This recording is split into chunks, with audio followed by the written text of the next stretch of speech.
All right, so I just want to welcome and say hi to everyone. Thank you for tuning in. My name is Alexis. I am a HubSpot certified trainer here on the Simple Strat team. So I am just here to kind of welcome you guys to our Flywheel Fuel series. The series is designed to help you build awareness, generate leads, and create the fuel that you need to power your marketing, sales, and service goals. So be sure to join us every month as we dive in. For today, we are diving into the 5 landing pages that your company needs to have like today, how to set those metrics and analyze their effectiveness. That is always the number one question that I get from clients is, how do I know my page is doing well? Go into some common mistakes that we see pretty much every single day. And then, of course, our number one recommendation to making your page the most effective possible. We've got some standard housekeeping here, so just be sure to ask questions. Like Ali said, if you want to drop down some landing pages in for us to take a look at, happy to do that as well. The session is recorded, so you will get that in the next day or two to be able to come back to the slides as well as the whole video. And then as we're going through, just make sure that you kind of take notes of what ideas you might want to deploy and reach out to your HubSpot specialist if you're a client of ours, and we'll help you get that deployed. And of course, if you're not, feel free to reach out to us for any questions and help there. So how our team can help you, if you're not familiar with Simple Strat, we are a diamond level solutions partner for HubSpot. So we are here to lend our expertise. Whether you are evaluating HubSpot still or trying to decide if you need an upgrade, we can help you with purchase assistance there, strategy and implementation. So again, any of the things that we're talking about today. We also provide training by all of our HubSpot certified trainers as well, and some ongoing monthly support to make sure that your portal is running effectively. So with that, I will hand things over to my fearless leader, Ali Schwanke, and she will get us going. Awesome. Well, thanks, Alexis. And man, we have 60 minutes, well, now about 56 minutes together, and I'm just excited to jump in, and we have probably a full day of content, and it's going to go fast and furious. So if, again, you do have a landing page you'd like to have reviewed, feel free to drop that in the Q&A, and we'll make sure and pull that up here. So let's talk about landing pages. And one of the first things that I want to do as we talk about landing pages is really set the stage for what are the characteristics of a good landing page. So if, like on our team, we have a QA doc for how we run webinars, and we do this every month, you most likely want to have a QA doc for how you do landing pages too. So sometimes, let me tell you what happens is marketers or marketing team members design great landing pages. They get sent to our client, they get sent to our boss, and all of a sudden the landing page that was really simple became this giant sea of content and mess, and then it doesn't convert. So let's make sure that we all agree on what makes for a good landing page. So first of all, it has one call to action. Now you can have multiple buttons, but you typically want one call to action on the page. So think about this as a page that's designed to do one thing. It has one action only. And again, we want people to end up at that ends. There's additional doors or pathways on the site. They're typically stripped away. Now, this isn't true of all sites today. A lot of landing pages may still have some pieces of navigation, but the less option for someone to essentially take a back door or a side door out and do something else, you want to strip that away. So typically you're going to see landing pages stripping away navigation, stripping away footer, just keeping that 100% focused. Now, again, we'll talk about some implications of where you might want to do that and not do that, but that's typically going to be accepted. Content's written and structured for one goal, typically one audience. So right now we have a client we're working on a landing page campaign with, and they have a new offering, and it actually appeals to 3 different audiences. We're going to have 3 different landing pages. Why? Because each one of those audiences has their own very specific pain point. And because of that, that's what's going to be teased out in the headline. And when we don't really get specific on our landing pages, that's when our copy ends up being kind of meh and just vanilla, and it doesn't really connect. And so that's where you're going to see conversion struggle. It's typically going to answer the 5 W's. So if you have any background in journalism, same sort of thing applies today. People are wanting to know, who are you? What is this? Why should I do it? Who else is doing it? What are the details? Like how long? Again, all of that depends on what type of page it is, but you have to give enough so that they know what's behind the form or the submission without giving away the farm, as we say.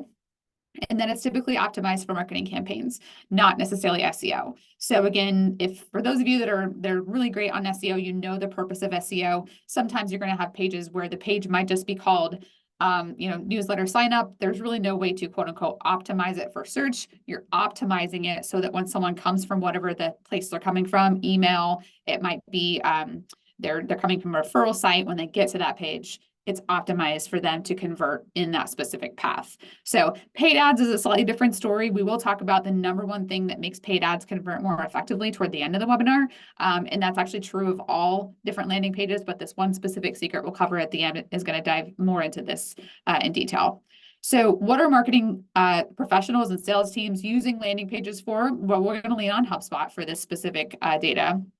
They did a study or a survey last year, and they were talking about, again, what are the most common use cases and how do people use landing pages? So we've got essentially 6 here, with other being one of them. So we've got 4 customers or direct purchases. So this is most likely because a lot of HubSpot customers, again, if you don't use HubSpot and you're on this webinar, that's okay. Like, we're going to talk about things that are not specific to HubSpot. But a lot of people in the B2B community have some sort of a purchase, a product, they have a software, they have a trial, they have something. So that's what this 33% is for. This 43% is probably for the reasons why a lot of you are here today. And that is, we want leads, we want contact information, we want signups, we want downloads, we want webinar registrations. This 43% is where we're going to spend most of our time talking about this. But all of the things that we're talking about here today have little intricacies depending on what type of landing page you're using. Freemiums, product signups, again, this is going to be the same sort of like we're getting people to get a free trial or a test of something. This email subscribers, this is a big one for us because we drive a lot of our traffic first to an email list, as do a lot of companies. And then from there, we drive a lot more activity at a more further stage in the funnel. And then memberships or paid subscriptions. So this is, again, if you happen to buy access to something online that, like Netflix, or let's say you're going to have a membership to a like a professional services community, that's where that falls in. So that's how people are using landing pages. Now, I posted this on LinkedIn yesterday, and before we dive in, this is, yes, I drew this. This is my chicken scratch. But the reason I want to pull this up is when people think about landing pages, they typically want to know exactly like, what is the layout that I should follow? And there is no one layout you should follow, but there are common elements. And I just wanted to walk through this with you here before we dive into exactly the different types of landing pages. So at a glance, if I'm looking at this landing page, right now, what you can see is the pattern of your eye going left to right, left to right, left to right. The reason for this is that's how we read. That tends to be how we go down a page. And that's pretty fundamental to web copy. Now, the reason I bring this up and kind of harp on that specifically is the first place your eye goes here is typically to this title.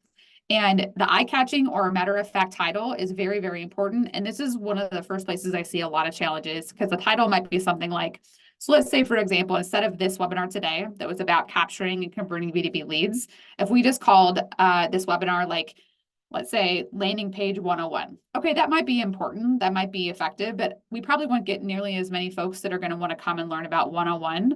They might be like, yeah, I got that. Or if the headline said something that was completely off what we said in our email, it might not convert as much.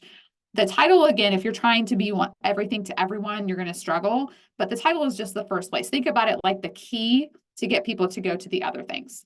Now, the reason why there's a form on this side of the page is typically high-performing pages that have some sort of a very direct value have a form on the page, or it's very clear what the next step is. So in just a couple of the landing pages that folks had sent in prior to this webinar, I took a look, and I'll tell you guys that one of the biggest things that I'm noticing is like the form is buried, or the call to action is buried, or it's not clear what's next. And on one of the pages that I looked at, the form was on the right-hand side, but it just had an email. So think about this from the perspective of wherever you came from. And it's like, we all know every single day, we as consumers know when we're going to be someone's lead. Let's make sure that when we get to the point where we are someone's lead, it is very, very clear what they need from us, why we would qualify, because we're still only going to get a small percentage of the people that get to this page. It's the right ones. We want the right people. So we'll talk about form structure and kind of how to do that as we go throughout this webinar, but that is key. And then we've got some, again, I talked about navigation, kind of removing this. You do want this visual branding. It needs to be congruent with your site. If your site is, black and red and gold, and suddenly your landing pages are purple and green, that all of a sudden creates distrust. Again, we see this all the time, but these are kind of like one-on-one types of things. Key benefits, this has to be like what's in it for the customer or what's in it for the lead. On the backside, social proof usually is who is it that looks like me, talks like me, sounds like me, that has had success with whatever it is that I'm doing. Great ebook, not necessarily a good piece of content. If it says, man, I spent 3 hours trying to figure this out myself, and I watched this video series from Alexis and I learned it in 5 minutes, that is social proof that goes on a landing page, because that tells me okay, if I give you my information, it's worth it for me to save 3 hours, right? So that's the kind of social proof we're talking about here. Down below, it depends on how much farther and how much nurturing you need to do on the page to get someone to take action. Again, of the pages that I looked at, what I often saw was, again, like title, benefits, copy, copy, copy, copy, lots of stuff, button. Or copy, copy, copy on the left-hand side, and then a form that kind of followed you, but it was just kind of like stuff. There wasn't really any like reason or rhyme as to how that stuff fit together. So typically you want to think about, in the person's mind on that landing page, what did they want to achieve based on where they came from? What is the process that they go to validate that information? And then what else do they need to know before they might submit? So this is what this section is. And typically this is where your who, what, why, when, how. If it's an event, what time does it start? Who else is going to be there? Who are the speakers? Is there limited registration? What's the travel? Like, there's a lot of times, even when I'm going to an event, if you don't tell me if the parking is paid or not, I won't convert right away because I got to figure that out. Like, I will convert eventually, but I might bounce off the page 5 times because I got to go search that information. So think about all those things, because so much of landing page strategy is just that. It's the little facts. And so much of the conversion opportunity comes from the strategy, not from the little, like, should I make this button red or green? If you're on this call because you think I'm going to tell you that, like, yes, your landing page will convert better if you do green instead of red, you're in the wrong place, because most of us don't have as much traffic to actually test that. That's purely for e-commerce, high traffic software. Most of us on this call are not going to have that type of experience. So we're going to bring this back up toward the end of the webinar here as we talk through like some actual use cases, and I'll show you a couple of things I'm talking about. So before we dive in, I am going to pull up this landing page that was sent in from one of our attendees, and just let's see if I can pull it up here. And we're going to use this as a way to just kind of talk through what I just showed.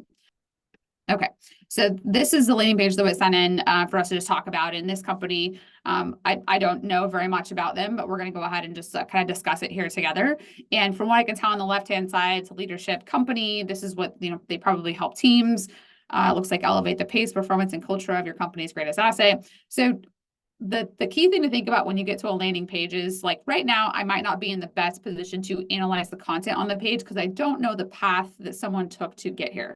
So when I'm talking about what's on this page, I'm actually just going to share like best practices. So one of the first things that I would say is an opportunity is, if you do have a chat bot that pops up, having the chat bot special program. This is actually a HubSpot chat bot because I can tell the way it's styled. Having that chat bot pop up in the lower right-hand side with an actual specific question relative to this landing page is key. I'm going to show you an example at the end of this webinar of the way that a company does this. And it makes so much sense. But if I was looking like, do you have questions? I'm happy to help. A better way to use this might be, what questions can I answer about this program, or what, something along those lines. Again, since I don't know what this program is, I probably can't give it to you exactly. The other key thing that's missing is, like, in this particular page layout, I'm missing an action above the fold. I'm missing any sort of, like, there's no button, there isn't a form. I have to scroll to go figure out like what's happening. And it's not 100% clear exactly what is being sold. So the other thing about keeping the navigation here on top, like, this all looks really clean. I don't see a key, like there isn't a bottom of funnel action. So if I did even get referred to this company and ended up on this landing page, I might end up going, you know what, I'm not entirely sure what to do here. So then again, we do what we typically would do, either bounce or scroll. So in this case, I'm going to scroll. And so, are you ready to take the lead? Give your first-time managers life-changing professional development. Okay, so I keep going, but there's something missing. So I'm not sure if it's loading. And there's text here. There's just, as I'm going through, there's a lot to read. And the reason I'm bringing that up is not because, like, I can't read. It typically is something where, like, if we have to read and figure out everything from text, it's going to slow us down. So best practices of landing page, if there was something here, if it's not showing up, if there was something here that was like a diagram that quickly showed me, like, okay, give the first-time managers life-changing professional development. If we're talking about creating landing pages that more effectively tease out the pain, the thing I would tell you here, as a person who owns a company and has been a first-time manager and now has people managing people, what are some of the challenges that first-time managers experience, and why might this program be a better fit for them? So this has everything to do with the positioning and the copy, and less to do with like the structure of the page. But even now, I'm being asked to register now, but I don't have things like, how much is it? When is it? How long? Who else is in it? Is it for men? Is it women? Like, all these questions are going to stop me in my tracks And if those are the questions, I should continue to go down here. What does it mean, first-time managers? Does it mean like if I've been working 50 years and I suddenly manage someone at the end of my career that like I can be in this program? So all those questions are the things that are in the back of someone's mind. And that's often what challenges us when it comes to landing page conversion. So I'm going to jump back to some examples at the end of the webinar, but I wanted to just kind of talk through this because the first things that I see on this page that would probably help first would be creating a call to action that would be above the fold. I would simplify this 100%. So first-time managers, figure out what it is the pain is. Like, level up your first-time managers in 3 months or in 90 days. Give me a time-based thing and an outcome that as a owner, I can actually put myself into this and go, you know what? This is great. It sounds like Alexis really benefit from this program. Let's now see when it is, how much it costs, and how I move along. Okay. So that's just one example. Again, if you want some feedback on any other pages that you're building, feel free to send them over even after this webinar. I'd be happy to send some feedback. Let's go ahead and jump back in. All right. So Alexis, nope, you probably can't see what I'm doing. No, not yet. Let's try this again. Right now, I'm just going to talk to myself. All right. Cool. Okay. So let's dig into this current slide. All right. So we're back here. Yes. Okay. Fantastic. All right. So let's talk about the 5 types of landing pages. Now, real quick, what I want to pull out is what I just covered would actually be what I would consider to be a product page. So a landing page is usually much more, again, I would simplify it even down further, but I did get a couple questions prior to the webinar of like, what's the difference between a landing page and a product page? And if that happens to be something you're thinking about here, let's tackle that at the end in the Q&A. But a landing page is usually not the same as like you're selling a product or a service, because there's usually many, many, many more questions that revolve around that. If I was going back to that leadership example and I wanted to create a landing page as a teaser for that leadership program, I might actually suggest creating a piece of content called the First Time Manager's Guide to Managing People. And I would create a short thing and allow them to download that. And that would be the lead-in that I would use to get them to that product page, which again would actually sell the program for me. So it might just be that we're sending someone to a page about a product or service before they're actually ready to buy. And we need something in the middle that actually helps them raise their hand and then answer some of those initial questions. So let's dive into the 5 types of landing pages. So the first one is going to be a purchase. This is what we experience. This may be, if you happen to go check out a software page, if you happen to buy, let's say we did buy some of these, coaching programs or something like that online, a purchase page. We're not going to talk about purchasing. A lot of this is e-commerce, so we're just not going to dig into that today. Bottom of funnel, I would say for folks that said, here's what I want to learn on the webinar. A lot of people want more contact us submissions or more bottom of funnel sales submissions. Okay, join the club, guys. Me too. So the key thing is, in order for us to get more bottom of funnel sales submissions, we have to do a good job of finding the people that are at the right stage to get them to the bottom of funnel.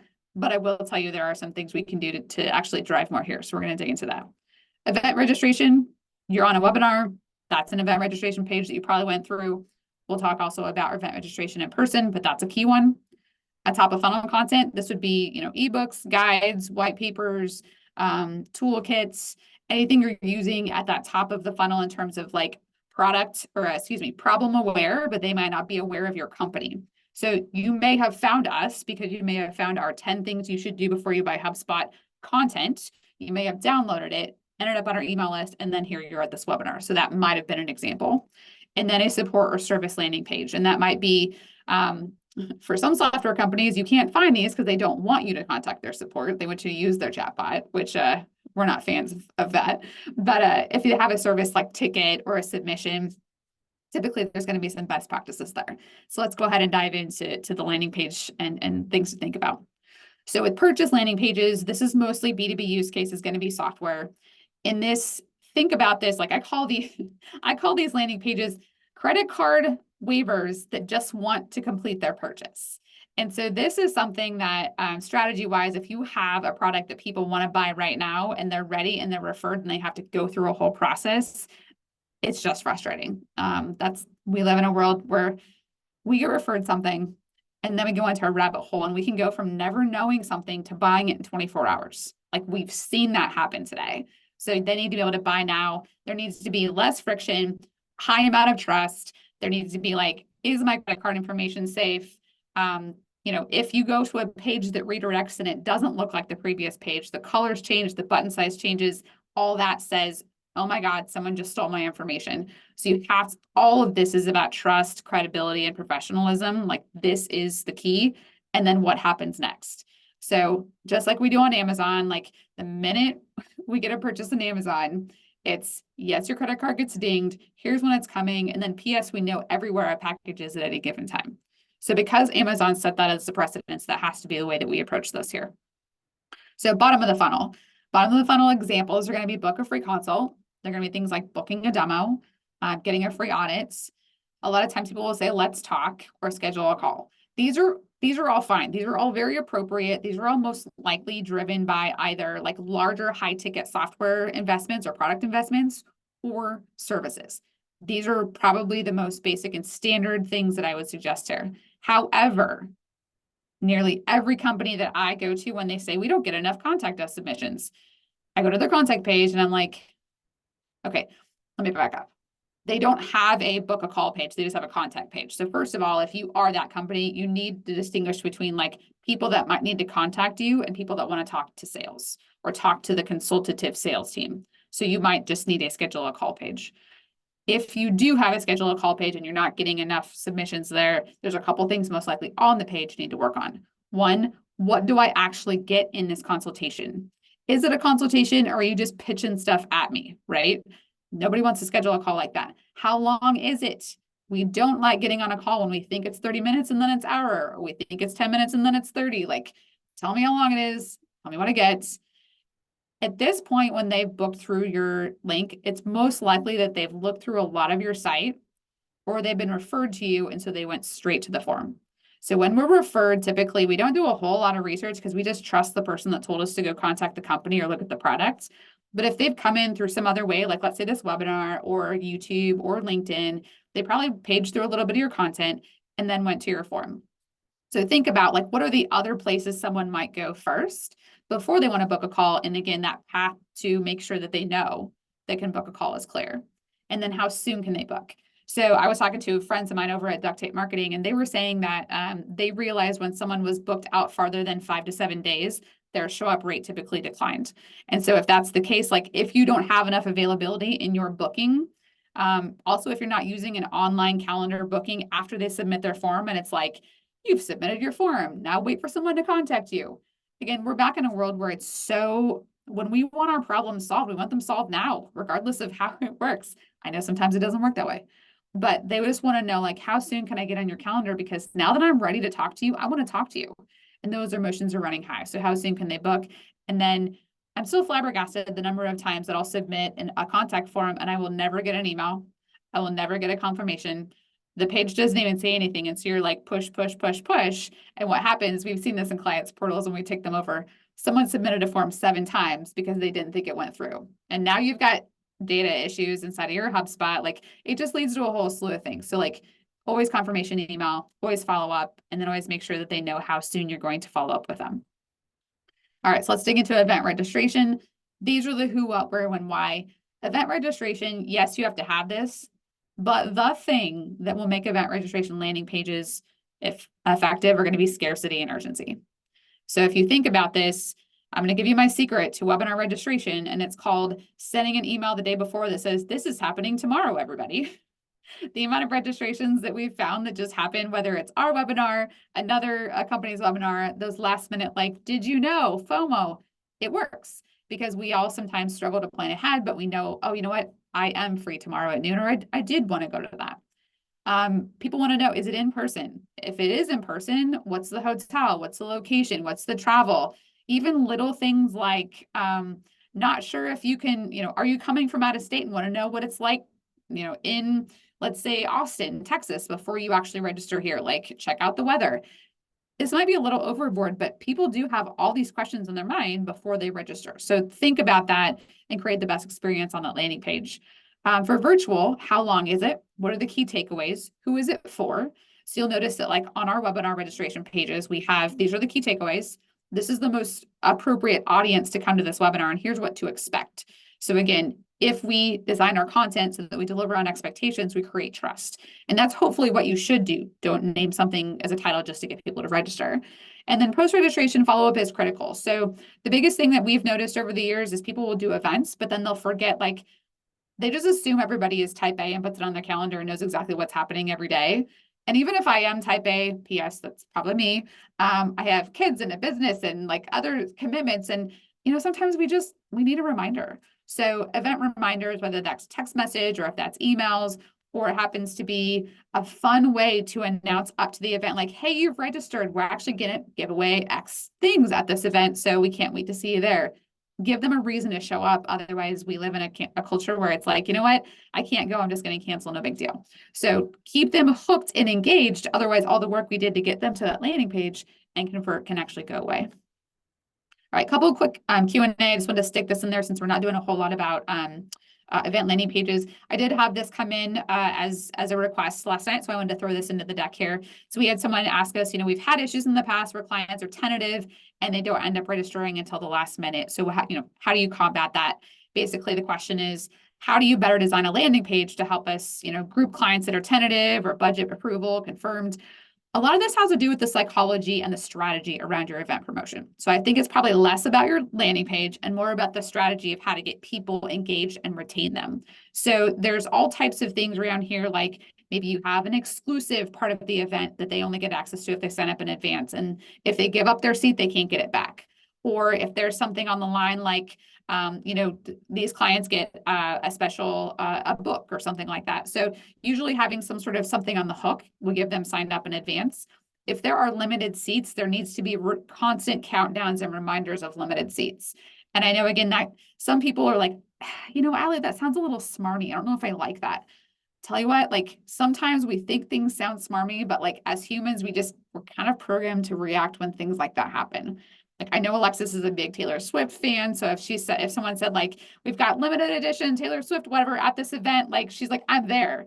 And then if she doesn't show up, like the email says, hey, 5 minutes from event time, if you don't show up, we're giving your sweatshirt to somebody else. And she's like, okay, I'm there. Right. So you just have to think about the psychology of your event pages. And I would say like, something that might combat this is you may actually have a registration where it says, I would like to attend, but I'm not sure. And then for people that are on that list, you have a very specific campaign that you go back to them and say, tell you what, we've had 50 people say that they're not sure and we only have 20 spots. So if you want this spot, you need to respond by Friday at 5 p.m. Again, that exclusivity, because we as humans, especially today, want to keep our options open, but then we end up shooting ourselves in the foot and not actually getting to take part because we're part of too many options being open. As marketers, we have to help them kind of narrow their focus. All right, so top of the funnel, let's move into this type. These are typically ebooks, guides, white papers. These would be what I would classify as typical lead generation. If you're looking to increase the conversion of your landing pages, I would say this is probably the biggest area that you have as a company to grow, because you can produce more resources. And especially if you use HubSpot on your landing pages, every time you use a form, you can create it so that you can ask different questions. So if someone downloads 6 pieces of your content and you're using what's called progressive forms, that can actually ask them a different question every time, and you can learn more about your potential clients and customers as you do that. But the question here would be ungate or gate the content. Clearly, you can't gate or you can't track leads from a landing page that doesn't have a gate on it, but we'll talk more about what that means as we move through here. Now, what's hot? Like, Allie, what's working on landing pages for people to create and actually download for leads? 3 things here: proprietary research or insights. We'll call it the do the dirty work for me, which is like, I read 100 articles about AI and I summarized them for you here. That's the do the dirty work. Like, it's almost like instead of sharing the content with people these days, it's like, oh my God, I have so much content. Can you just read it all for me and tell me what I need to know? That sort of lead gen thing, advisory step is working. And then a toolkit. So anything you can quickly load into like a Google spreadsheet, anything you can load into a tool like Notion or Asana, or even like a HubSpot template, those things are going to be good toolkits to generate leads. Top of funnel landing pages need to tell me, what will you get? Tell me exactly what I will get when I submit this form. It needs to match my expectations. Will you spam me immediately after? Okay. I have yet to get to a page where someone says, submit this page and I'll email you every day now until you tell me to go away. If they did, no one would submit that page. We just believe in setting up the experience on the front end so you don't end up with this happening. So, but people do think this. And then this is typically a way. So again, I don't think anybody wakes up in the morning and says, I hope I join an email list today. I don't think we think like that. I do think we wake up and go, I have problems I need to solve. I'm going to go find some resources to help me. And if I trust you with this great resource, what more might you have to offer me on your email list? That's why you get on an email list. So this is a great way to grow your email list, is to give them resources. And then typically folks who come in as leads through these landing pages will need nurturing. So keep that in mind. Now we're just going to blow through these support and service pages. These are going to be things like support ticket. The biggest thing on these landing pages is what should I expect when I submit a ticket? How long will it be until you get back to me? Is there any helpful content that I can use in the meantime while I'm waiting to hear back from you guys? And then this might be a way to do upsells and cross sells, like, okay, the support ticket you submitted about X is actually for a feature that, we can help you with, but it'd be easier if you had this. So if you buy this, you might not have this issue. Again, that's more of a software use case. So that's going to be your 5 types of landing pages. Now, what people will always ask, they ask Alexis this, they ask me, Will, Tyler, what is a good measure of success on a landing page? What should I actually be looking at? What metrics should I track? So as a general rule of thumb, the types of things you should track on your landing page are page views. How many people are actually getting to the page? Form submissions would also be what we call conversions. So the general rule is a landing page has one specific call to action, and when you submit that through a form, that is your submission or your conversion. So you might, depending on if you use HubSpot or if you use a different landing page software or WordPress or something, like how you call that might vary, but we call it form submissions. And then what that results in is your conversion percentage of the page. And then how you look at this in your landing page software may vary. So I'll show you what this looks like here in HubSpot. But so those 4 things, or those 3 things, are going to be key. So let's do some landing page math. This is the equation. Again, most of your software platforms will do this for you, but it is very, very careful to, you need to know what you're looking at. So landing page math is conversion rate percentage is conversions or form submissions divided by the total visitors times 100, so you can get your percentage. And that's how that shakes out. So if we had 25 form submissions on a page, 100 views of that page, we would have a 25% conversion rate. Now, the question that follows this usually is like, well, what's a good conversion rate? Okay, that's a universally difficult thing to answer because it depends on type of page or variation of page. However, I will get to it in a minute. So let's talk about metrics inside of HubSpot first, because I want to make sure we're clear. So this is what we're after. We're after like 25% conversion rate. Now, if you go into HubSpot and you go into your landing page, this is what this is going to look like. So if you go to landing page and then like view the page itself and then scroll down half the page, there's this area called performance view. And here we've got total number of page views. We've got 186 submissions. So if anybody's following along, would anybody like to do math on the fly? We're looking at submissions, page views, right? And so does anybody see a conversion metric on this dashboard here? We do not, right? So if your team says, hey, Allie, or I need to go to this leadership meeting, they're asking me what our conversion rate is on a page. Okay, PS, if they're asking you that, they probably read a blog somewhere. They don't really know what you're measuring, but let's humor them for a second. You'd have to self-calculate this here because of the way that this views. However, there is a view in HubSpot that we can get that, but I'm sharing this as if you go into HubSpot looking for it, this is the way it's currently displayed. Now, there are some other metrics here that you should keep in mind as a marketer when you're looking at landing page performance, and that is exits per page view. So this would be like they've came to this page and they only did something on this page and then they bounced off. For us, this page we're looking at is actually a webinar registration page. When they register, it actually refreshes right on the page, and there really isn't anything else for them to do. So if we wanted to improve our process, we could redirect to a new thank you page that has a next step in the process for them to further nurture on this topic. We've chosen to prioritize other things in our marketing at this time, but that would be an opportunity for us. And then total number of people that have come to the page as entrance is like they came to our site for this page in their experience. This shows me that there's quite a few folks that have actually come to our page from outside sources. This is the first place they saw us. This is what it looks like in HubSpot as well, but I like this view even better. So this tells me that we had the majority of our page views for this landing page were driven by email marketing. So this is the piece when we're talking about like, how do I improve landing page performance? You have to think about how am I sending traffic to the landing page? Because if you'll notice here, like organic search, we've got not a whole lot of people are coming, and that's because they're probably not finding it or in organic search. They're probably finding it through these two mechanisms up here. And that's usually where most of your landing page traffic is going to come. It's either going to come from email marketing, organic social, or paid traffic, or in this case, direct traffic is usually email that's lacking the tracking parameters, or it might be somebody that put it in a referral, like a Slack or something that just didn't have tracking attached. So again, this gives me a little bit better rate, but I still don't see conversion right here. So hang with me for a second. So this is actually in reports, report collections, channel performance, lead capture. Woo, took a lot to get there. But this is where you can use a report out of the box to understand your conversion rate. So suddenly, ta-da, there's the percentage that we've been looking for. Now, again, I'm kind of curious on HubSpot's end, like, is this how they get you to get to the reporting function instead of showing you in the landing page? I don't know. But it does show you landing page conversion there. And then it will show you all your landing pages. So you can actually go down here and see that it looks like this is actually really cool. Our landing page conversion rate for both of our webinar series, the flywheel is a little bit lower, maybe 1% than the HubSpot series webinars for the product updates, but they're pretty consistent.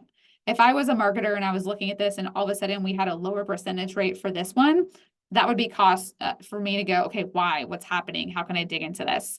You'll notice that all of our, where did my mouse go? On this tofu, this is our top of funnel ebook offer form. We've got 36% conversion right there. So we may have some better qualification to do, or we might just be sending people to that page that, just aren't qualified. So that's how to look at that.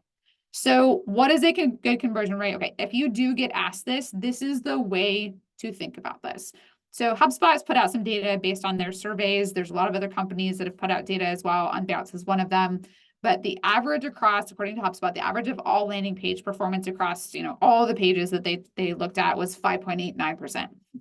Okay, let's take some silence to just realize how low that is and how high a lot of people's expectations are. Moment of silence, everybody. It is like we'll have these conversations with clients and it's like, man, our landing page is only converting at 12%. What can we do? And I was like, you can throw a party because that's pretty good. But then they see 60%, which I just showed you, and they're like, wow, how do I get 60%? Okay, we'll get there in a second.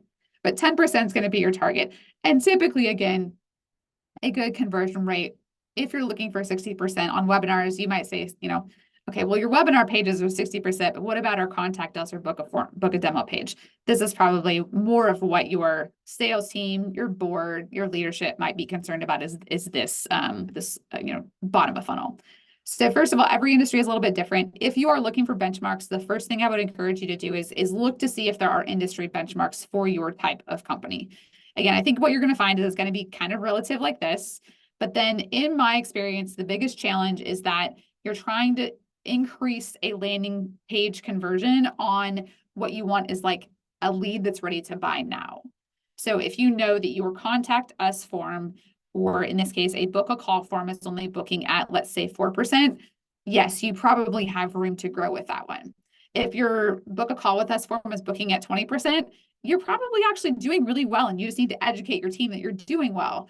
But setting your own benchmarks, if you haven't started tracking benchmarks, use those reports that I just showed you to go figure out what your benchmarks are. Because if you don't have benchmarks for your own company, you're going to have a challenge figuring out where to pull levers and how to communicate the data to your team. And again, you can come off looking like, man, we're just not doing a good job. Whereas you're actually dealing with an audience that doesn't understand what the metrics benchmarks are for your company.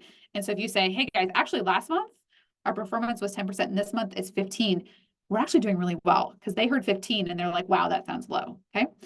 So let's dive into common landing page mistakes, because these mistakes will actually be what are maybe costing you some of those conversions. But before we do, real quick, we've got another webinar coming up in about 2 weeks. That is our HubSpot updates webinar. We do one every month, the first week of the month.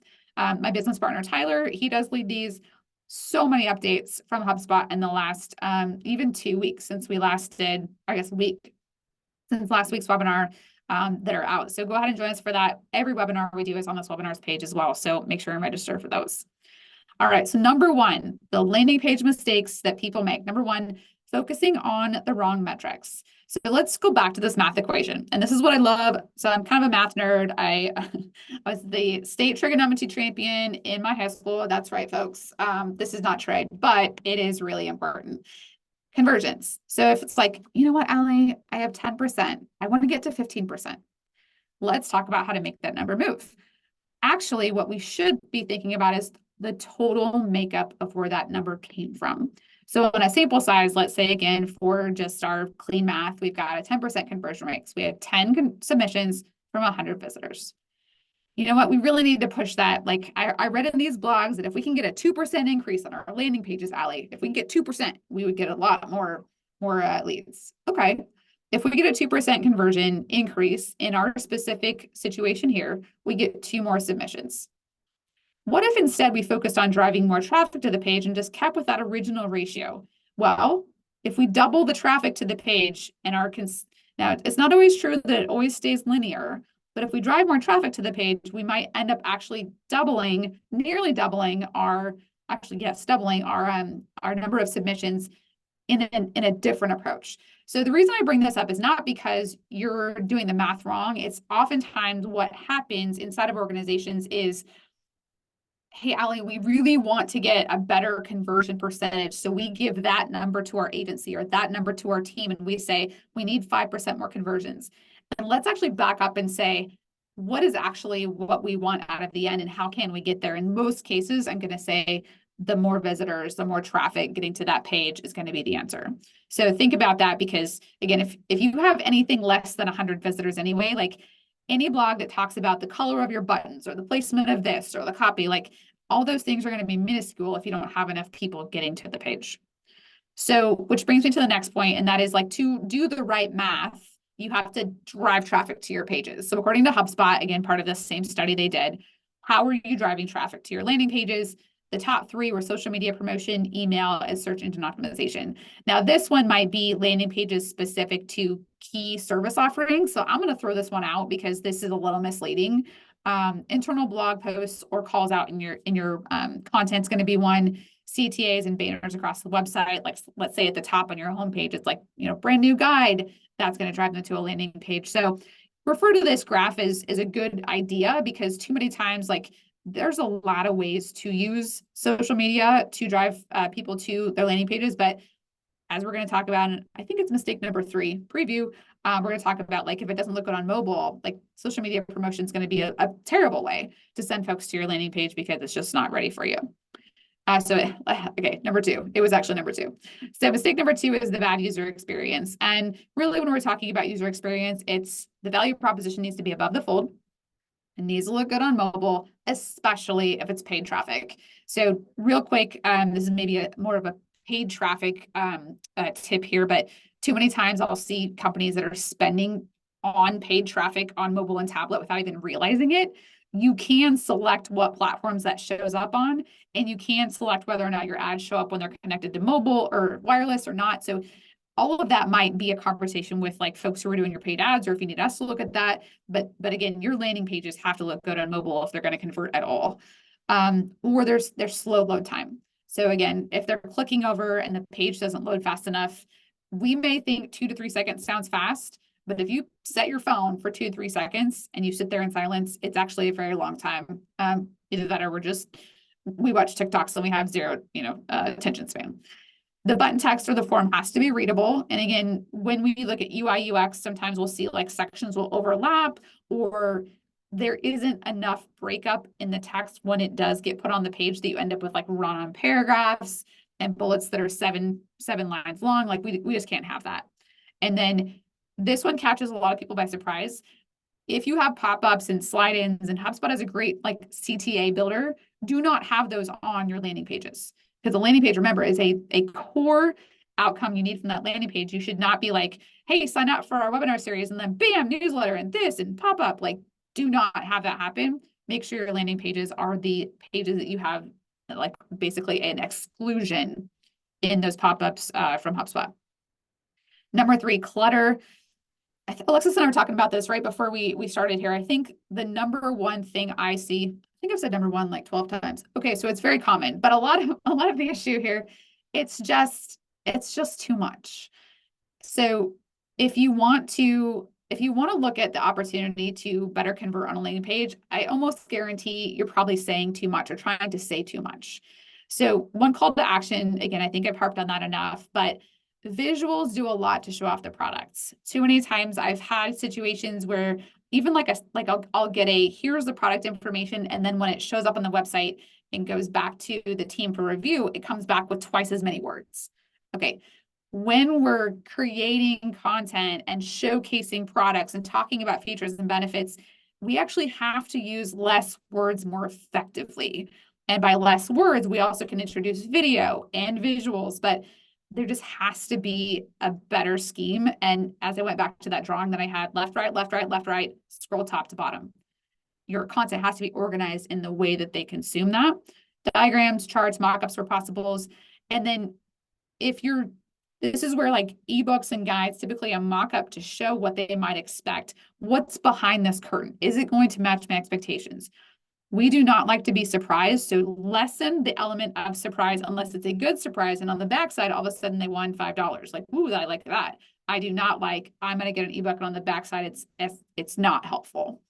And then if you have a product that, or the landing page is for something that's going to fix something, highlight the end result. So when you go through this program, for example, if we went back to the leadership piece, like on the landing page, it might be like what your first-time managers may experience as a result of this program. Increased productivity, like, more time to coach staff, less time in meetings. Like, what does it look like when you've done what the promise is on the landing page? So if you need something to read because you don't have enough information, I would highly recommend this book. It's definitely a textbook read, but even just if there's nothing else, like get the book and set it on your desk and repeat this to yourself daily. Don't make me think. This is the mantra that we tend to use when we think about marketing these days, period. Don't make me think. The iPhone, everybody has a smartphone, iPhone, Android. We've made our lives so that we kind of just intuitively know what to do. And too many times in B2B marketing, we want to say all the things and we forget that people are intuitively making decisions. So don't make me think this, even just having this mantra when you think about landing pages is important. So number 4, the poor headlines and effective copy. We need copy that converts. Think about the 80-20 rule. Headlines compel action. Bullets need to create curiosity and create appetite. We are in an era of clarity over cleverness any day. If you're trying to be too clever, you've lost me. I'm going to bounce off. We live in an era where we used to be in person in a sales presentation and you had to sit through that presentation. Now, if it's digital and you have me on a page and you're trying to be super clever, bounce, I'm out. I don't got time for this. It's usually targeted for a key persona, and then there needs to be clarity on what the visitor needs to know before they convert.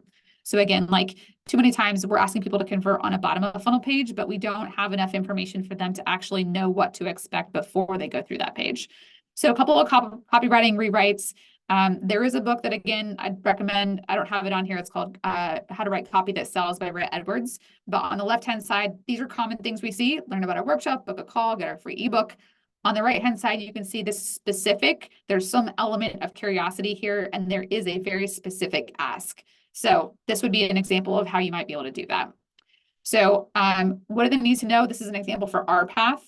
You might need help with HubSpot. Then you think, can I fix it myself? What if I screw it up? Maybe I should hire them, but are they qualified? How long will it take? What do I need to tell them? And all these red boxes are places where they're probably going on the site looking for more information. So you might be like, why didn't they convert right here? Well, probably because they needed to get down here. So what are the places that I could create landing pages or offers or content that would help nurture them along that path? So this would be a helpful exercise to do if your company hasn't done it yet, but that's just an example from ours. So I'm going to go through and we're going to get to our examples here because I think those are going to be important. Conversion, we're fighting inertia. I had a conversation in email with one of you, if you're still on the webinar here, about doubt and insecurity. Doubt, insecurity, and fear are the things that are on the page. Will I get what you're promising me? Is it going to be worth my time? Are you going to spam me? All that has to be true. And then am I going to get that confirmation email?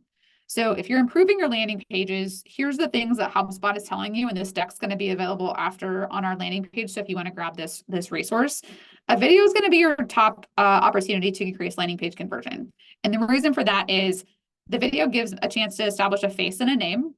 to that resource. So let's say that you were registering for today's webinar and the video went something like this. Are you constantly creating landing pages, but not really sure if you're doing it right, or they're not even really converting? Well, in this webinar, I'm going to teach you A, B, and C. You can see that I'm a person. You can see that I have authority, and then you actually get a better chance of knowing what to expect if our copy wasn't quite there. So that's where videos can actually help you convert quite well. So don't forget this math, but just a simple reminder, the number one thing, so what everyone's been waiting for, that will increase your conversions is matching the intent of your landing page and the language with the destination they came from. Now, I'm going to read that again. So match your intent and language on the landing page with where they came from. So let me give you an example. So this would be HubSpot CRM. So if someone's searching for HubSpot CRM, this is the destination that they're coming from. They're coming from search. This is a paid ad. So I'm typing in HubSpot CRM. We can assume that someone's looking for the CRM, or maybe if we even said CRM pricing, this is the ad. I click through to the ad, and this is the landing page that I get. So you'll notice that this landing page is not the same as the HubSpot landing page homepage, even though in ads, you're forced to put basically a display URL. But this isn't HubSpot's landing page, like homepage. This is their landing page for their ads. And we've got two, as I said before, like this is the path. Get started or book a demo. P.S. These both go to the same places. Okay. And then this is a social credibility piece. And as I mentioned prior, this is an example of how they're using their chat bot down here to better align with the original intent that someone had from that ad. Do you have questions about HubSpot CRM? I have answers. So again, it's a little teeny piece, but I think it's really powerful and a good example to follow. This is an example from Twitter. This is an Opus Clip post, and Opus Clip is something that takes your video and supposedly turns it into viral shorts. I've tried it. Let's just say that it's not quite as I like it, but there's still work involved. So this is what it's promising me. So turn any video into 20 plus viral shorts.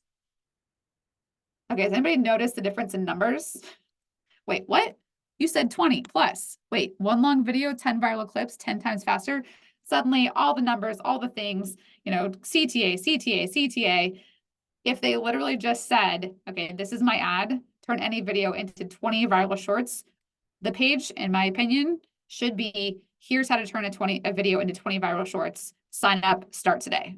If it's free, screw all this other stuff on the page. You're missing the boat. This is an email that I got from the Gartner. Again, like I'm using these are real companies. Like we know them, they're big. Introducing the Chief Marketing Officer journal. Even download now, I would advise this should say download the journal or get the journal. And this then takes me to this page, which is like, shall I share it first or shall I read over here first? Like, what are all these numbers and what's going on? And become a client. Big companies can get away with this kind of stuff because they just have so much volume. When you as a small company follow something like this and try to do what they're doing, you will fail because there's just too many things here that can go awry. So take an action from today's webinar. Take inventory of your landing pages. Do you have one at every stage of the buying journey? If you don't, you certainly need to because that's going to affect your overall conversion rate. Go find those top performing landing pages and identify your metrics and benchmarks today. How are you performing? What are one or two things you could do to improve? Don't pick everything. If you're going to change one thing, add something above the fold. See if that changes. I will bet that for most people on the call here today, you probably need to improve the amount of traffic coming to your pages before you make any big changes. But test, iterate, and repeat. And then again, don't forget to drive traffic to the page itself. So that's what we have for today. Lots of opportunities to, I think, do some custom review if anybody is interested, but definitely hope that you can see some improvement after today.